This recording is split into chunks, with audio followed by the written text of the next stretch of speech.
Halo, Assalamualaikum warahmatullahi wabarakatuh. Ketemu lagi dengan saya, Mulyani. Pada kesempatan kali ini, kita akan membahas tentang ESP, or English for Specific Purposes. ESP ini mengkaji tentang pembelajaran bahasa Inggris untuk tujuan tertentu. Tujuan tertentu di sini maksudnya adalah disiplin ilmu tertentu seperti ekonomi, bisnis, engineering, medical and nursing, education, dan lain-lain. Bahasa Inggris yang dipelajari biasanya berkaitan dengan vocabulary, phrases, dan expression sesuai dengan disiplin ilmunya. Nah, hari ini kita akan fokus pada disiplin ilmu education yang bermakna pendidikan. Pada dasarnya, ESP or English for Specific Purposes Education bersifat general dan dapat digunakan pada turunan disiplin ilmunya. Baik, mari kita lihat vocabulary untuk education. Di sini ada achievement, pencapaian, knowledge, pengetahuan, lecture, ceramah atau kuliah, scholarship, beasiswa, examination, ujian, tesis, skripsi, subjek, pelajaran, environment, lingkungan, marker, penanda, college, kampus, library, pustaka, leader, pemimpin. Baik, selanjutnya mari kita lihat English phrases for education. Phrases di sini bermakna frasa. Frasa terdiri dari dua kata atau lebih yang bermakna satu. Contohnya misalnya no cheating, jangan menyontek. Be successful, semoga berhasil. Hard work, kerja keras. A scholar, seorang sarjana. Back to school, kembali ke sekolah. School year or academic year, tahun akademik atau tahun pelajaran. Kemudian ada di sini educational system.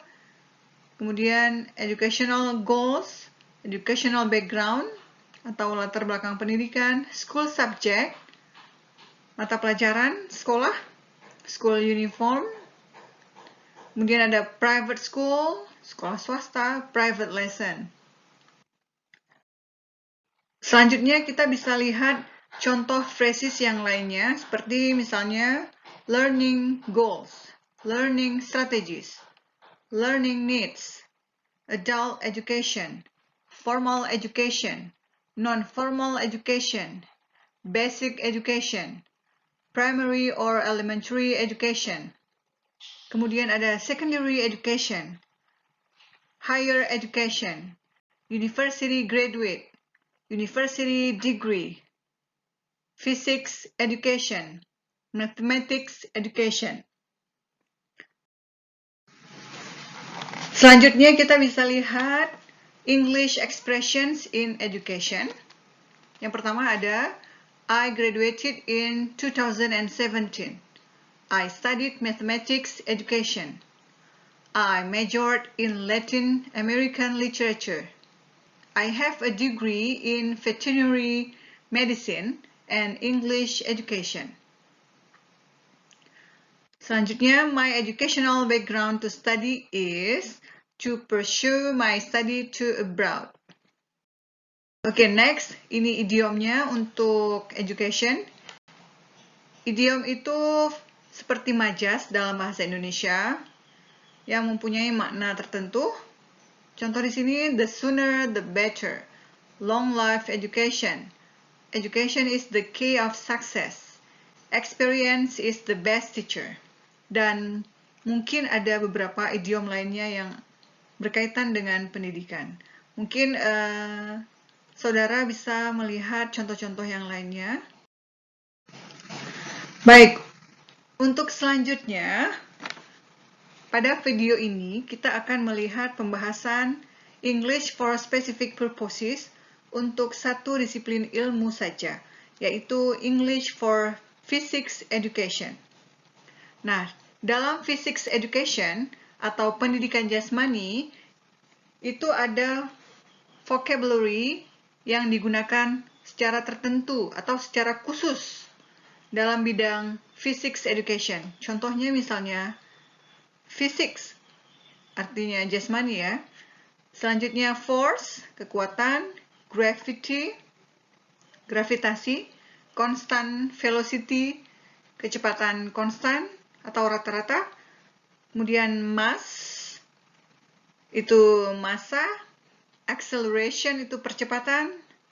Kemudian ada vector, itu artinya road atau path atau jalan ya.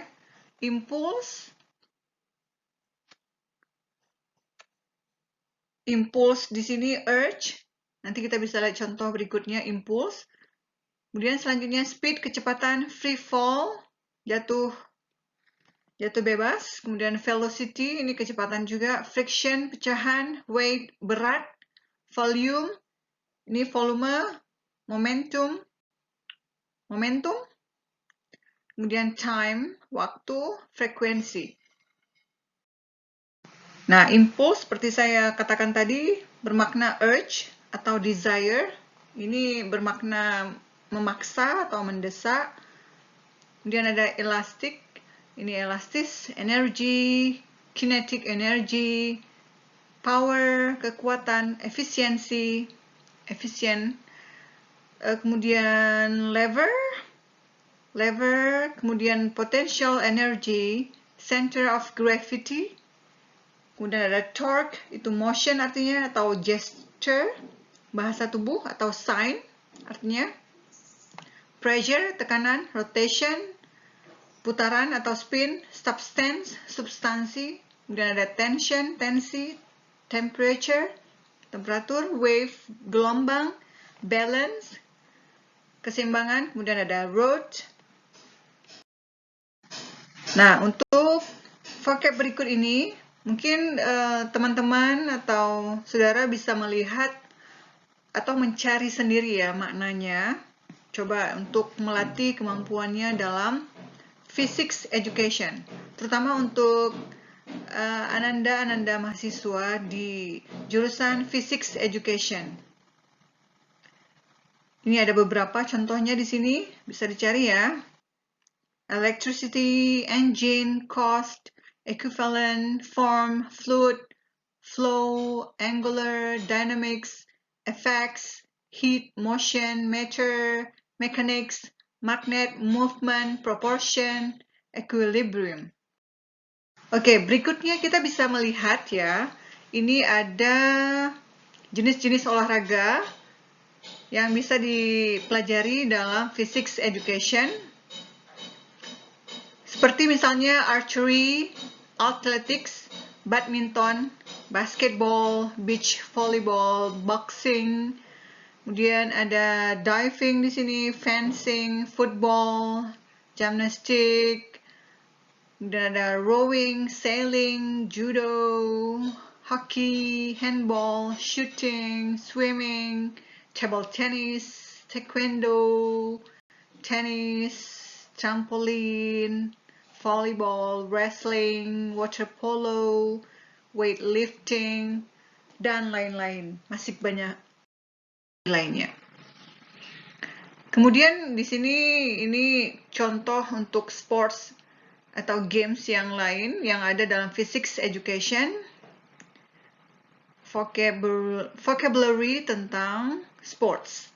Archery, badminton, cricket, bowling, boxing, curling, tennis, skateboarding, surfing, hockey, yoga, figure skating, karate, gymnastics, fitness, fencing, volleyball, baseball, basketball, wrestling, high jumping, hang gliding, cycling, running, car racing, shooting, horse racing, golf, horseback riding, soccer in US, football in UK, climbing, fishing, dan lain-lainnya.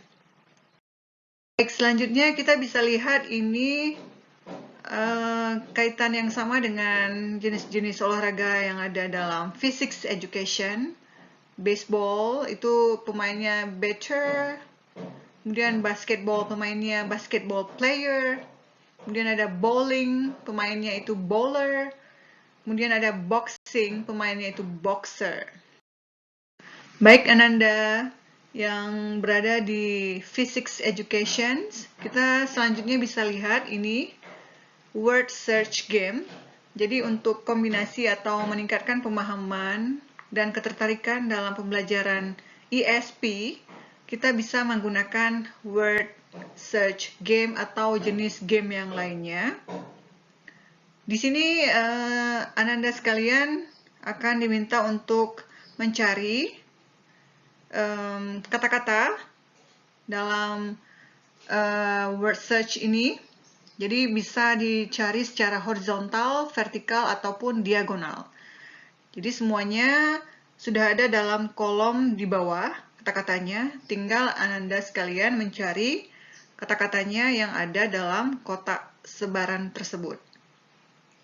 Baik Ananda sekalian yang ada pada jurusan Physics Education, begitu saja pembahasannya tentang ESP. Sampai jumpa lagi pada pertemuan berikutnya. Untuk video berikutnya, kita mungkin akan membahas tentang ESP or English for Mathematics atau Mathematics Education.